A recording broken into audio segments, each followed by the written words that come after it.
इस फिल्म के निर्देशक ने सभी को धोखा दिया था। फिल्म के रिलीज संस्करण में उन्होंने वास्तव में एक व्यक्ति को छुपाया और पूरी फिल्म का अंत बदल दिया, लेकिन मूल संस्करण में रिलीज संस्करण की तुलना में केवल कुछ अधिक दृश्य थे। दर्शकों को वास्तव में इसे देखने की अनुमति दी गई थी और वो पूरी फिल्म में शुरू से अंत तक चलता है। सभी को बिल्कुल विपरीत अंत के साथ प्रस्तुत किया जाता है। एक हत्यारे की स्मृति। एक लड़का स्कूल छोड़ रहा था। जब हम घर पहुँचे तो घर अस्त व्यस्त था। मेरी माँ और बहन को बुरी तरह पीटा गया था और उनके पैरों पर चोट लगी हुई थी। मेरी माँ ने उसकी रक्षा की, जबकि दूसरे को मेरे पिता ने मेरे पैरों के नीचे तकिए पर रख दिया। उस पर अचार का रस लगा हुआ था और लड़के ने उसे बाहर निकाला। उसे फिर से गुस्सा आने लगा। लड़के के शरीर पर पुराने घावों से ये देखा जा सकता है कि यह पहली बार नहीं था जब लड़के ने छिपने से इनकार कर दिया था। एक शब्द भी नहीं कहा और अपनी पूरी ताकत से अपने सफेद स्नीकर्स की रक्षा की, लेकिन उसके पिता का रुकने का कोई इरादा नहीं था। फिर उसने अपने बेटे को कमरे में खींच लिया और उसे और भी बेरहमी से पीटा। इस बार बेटा आखिरकार ऐसा नहीं कर सका। उसने अवसर का लाभ उठाते हुए अपने पिता को तकिए से ढककर मार डाला।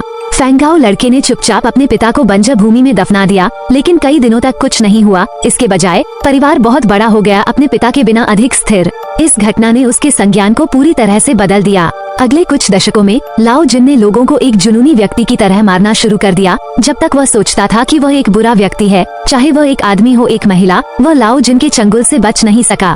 लाओ जिन ने सभी मृत लोगों के शवों को एक बांस के जंगल में दफनाया था, लेकिन एक दिन उसने एक महिला की हत्या कर दी और उसका पूरा जीवन बदल गया। क्योंकि शव को दफनाने से वापस लौटते समय लाओ जिन के साथ एक गंभीर कार दुर्घटना हुई थी। हिंसक प्रभाव के कारण उन्हें मस्तिष्क में चोट लगी और भूलने की बीमारी भी हुई। अपनी युवा बेटी को उसके लिए दुखी होते देख उसे इस पल एहसास हुआ कि एक बच्चे को स्वस्थ रूप से बड़ा करना 10 लोगों की हत्या करने से कहीं अधिक सार्थक था। अपनी बेटी को नुकसान पहुंचाने से स्मृति हानि को रोकने के लिए उसने सब कुछ कर दिया।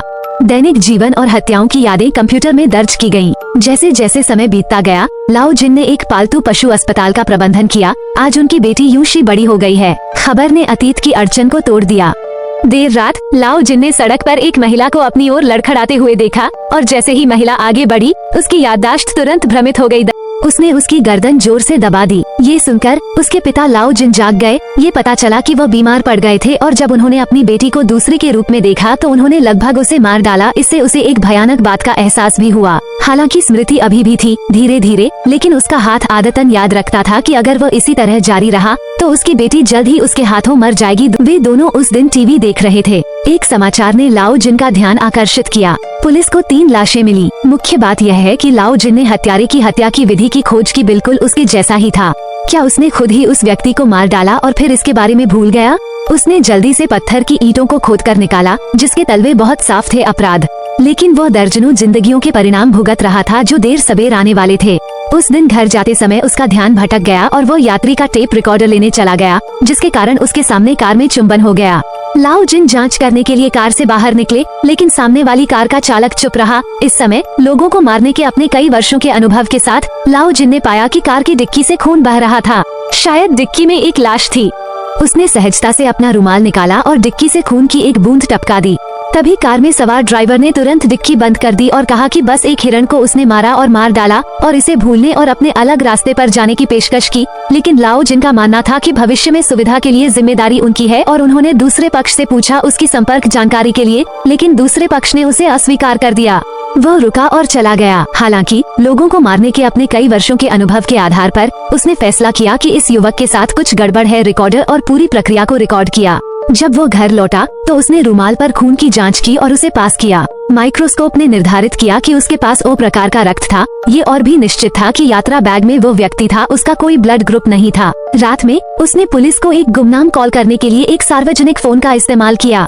अगले दिन पुलिस को पता चला कि कार का मालिक वास्तव में एक पुलिसकर्मी था। लोगों के इस समूह ने इसे एक मजाक के रूप में माना। मिंटाई नाम के पुलिसकर्मी ने तुरंत लाओ जिन को पुलिस के नाम से बताया कि ट्रंक में खून के धब्बे पुलिस परीक्षा कक्ष में दर्ज किए गए थे। वह अब उस पर भरोसा नहीं कर सकता था। पुलिस हत्यारे के रूप में फिर से दुर्घटना स्थल पर लौट आई और यह निष्कर्ष निकाला कि पास में हत्या के लिए सबसे उपयुक्त जगह तालाब थी। लाओ जिन अपने विचारों के अनुसार वहां गए और उन्हें यात्रा बैग मिला। एक महिला का शव था। एक वरिष्ठ बूढ़े हत्यारे के रूप में लाओ जिन ने यह मानना शुरू कर दिया कि यदि वो हत्यारा होता तो वो शव को कहाँ छिपाता? क्या ये बांस का जंगल हो सकता है? नहीं, केवल बांस के जंगल के बारे में ही वो जानता था। अब पास का जलाशय था। स्थान गुप्त है और यह शव को छिपाने के लिए एक उत्कृष्ट स्थान है।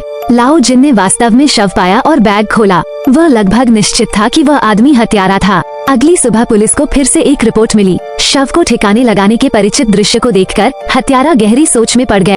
पक्षाघात से छुटकारा पाने के बाद वो सादे कपड़े में बदल गया और एक बिल्ली को लाओ जिन के पालतू अस्पताल में ले गया। लेकिन इस समय अस्पताल ने अपने दरवाजे नहीं खोले थे। लाओ जिन की बेटी एंक्सी के साथ ऐसा हुआ पास से गुजरे और उसने मिंताई को अपने स्टोर के बारे में बताया। मिंताई ने लाओ जिन की बेटी को ऊपर नीचे होते देखा। शायद वो चुपचाप एंक्सी का पीछा कर रहा था। वो रात में अकेला था। मिंताई ने एक पुलिसकर्मी के रूप में अपनी पहचान बताई और एंक्सी को होटल में जाने देने का अवसर लिया। इस समय लाओ जिन के घर का पता जानना था। अपनी बेटी के दरवाजे पर वापस आने के लिए एक महिला उसकी ओर आई। अचानक लाओ जिन की आंखें हिलने लगी। यह वह महिला थी जिसे उसने आखिरी बार मारा था। जैसे ही वह बल लगाता रहा, महिला मरने वाली थी। महिला चिल्लाई, पिताजी, और वह आदमी पूरी तरह से हिंसक था। ऐसा लग रहा था कि उसकी याददाश्त फिर से भ्रमित हो गई है। वो डरने लगा और चिंतित होने लगा कि वो भूलने की बीमारी में अपनी बेटी के लिए हानिकारक होगा। जितना अधिक लाओ जू ने इसके बारे में सोचा, वो उतना ही अधिक भयभीत हो गया। पिछले कुछ दिनों में कार को याद करते हुए क्या ऐसा हो सकता है कि उसने गलती से खून के धब्बों वाली कार को याद कर लिया हो? वो दोस्त उसका पुराना जू नहीं हो सकता था। वह अब उसके बारे में सोचने की हिम्मत नहीं कर रहा था। एक इंसान की तरह उसने अचानक कुछ देखा। उसकी बेटी ने एक आदमी की बांह पकड़ रखी थी। महिला क्रूपियर ने अचानक महसूस किया कि वह जुए की मेज पर है, जब तक महिला डीलर ने उसकी ओर नहीं देखा। फिर उस आदमी ने अनिच्छा से अपना सिर घुमाया। ठीक उसी समय जब वह जीवन से पूरी तरह निराश हो गया था, पिछली महिला भिक्षुक। अचानक ऐसा प्रतीत हुआ कि मीना आह वेई का पहला प्यार थी। क्योंकि उसके परिवार पर जुए का कर्ज था, इसलिए उसे काम करने के लिए मजबूर होना पड़ा। जुए के खिलाफ लड़ने के लिए उसे लाओ लियू के साथ मिलीभगत करने के लिए भी मजबूर होना पड़ा। आह वेई को ऐसी उजाड़ हालत में देखकर वह उसे तृप्त करने के बाद पहले उसे खाना खिलाना बर्दाश्त नहीं कर सकी। पैसे का एक बड़ा बैग निकाला और उसकी भरपाई करने के लिए उसे मेज पर रख दिया। आवेई ने उसे फिर से खुश करने की उम्मीद की। इस दिन वह अपने जीवन में एक महान व्यक्ति से मिला। जब वो फूल कार्ड खेल रहा था, जब उसने अपने सामने दो अपरिचित चेहरों को देखा, तो वो बड़ा भाग्य बनाने के अवसर का लाभ उठाना चाहता था। इसलिए उसने कार्ड खेलते समय कुछ गलत किया। हालांकि दूसरे पक्ष ने इसे नहीं बचाया। ए डेंग ने अहवे की अजीब चाल देखी और तुरंत महसूस किया कि कुछ गलत था। उसने तुरंत अहवे को खींच लिया और उसे अपने हाथ से थप्पड़ मारा, ये देखकर कि उसके और उसके साथी के कार्ड 8 के जोड़े और 9 के जोड़े थे। दूसरे पक्ष ने सोचा कि यह अहवे द्वारा व्यवस्थित किया गया था। उसका कार्ड 10 का एक जोड़ा होना चाहिए, क्योंकि यह धोखेबाजों की एक आम चाल है। और उन्होंने तुरंत अपने बगल में बैठे लाओ गाओ से कार्ड खोलने के लिए कहा। लेकिन अहवे का कार्ड 10 का जोड़ा नहीं था और लाओ गाओ का कार्ड भी उनसे छोटा था। इसलिए उन्होंने जल्दी ही हार मान ली अन्य दो के साथ। और यह उम्मीद नहीं थी कि लाओ गाओ ने पहले ही कार्ड बदल दिए थे, लेकिन उन्हें इसकी जानकारी नहीं थी। यदि आप हार जाते हैं तो अवेई को उसे अपने पास रखना होगा।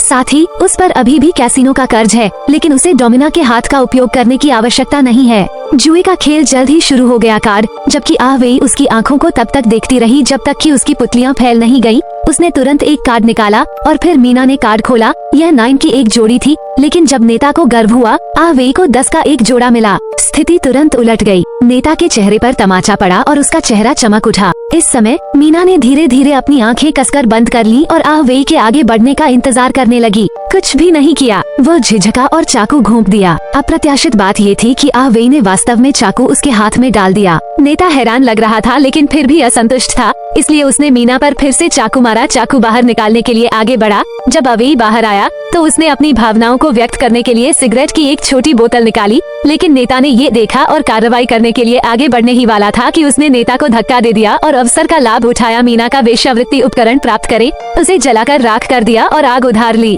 उसने सिगरेट जलाई और फिर मीना को जाने के लिए खींच लिया, लेकिन नेता अभी भी उन्हें जाने देने के लिए तैयार नहीं थे। और इस समय एक पैसे का बैग अचानक फेंक दिया गया। ये पता चला कि यह लाओ गाओ था जो आहवेई को बचाने के लिए आया था। लाओ गाओ के इतने उदार कदम के बाद रेशम नेता के पास उसे जाने देने के अलावा कोई विकल्प नहीं था। मामला सुलझ गया। वे तीनों मीना की आजादी की वापसी का जश्न मनाने के लिए भोजन करने के लिए एक रेस्तरां में गए। साथ ही उनमें से प्रत्येक ने पिछले कुछ वर्षों में अपने अनुभवों के बारे में बात की। लेकिन जैसे ही वे खुशी से बातें कर रहे थे, एक बिन बुलाए अतिथि आ गया है।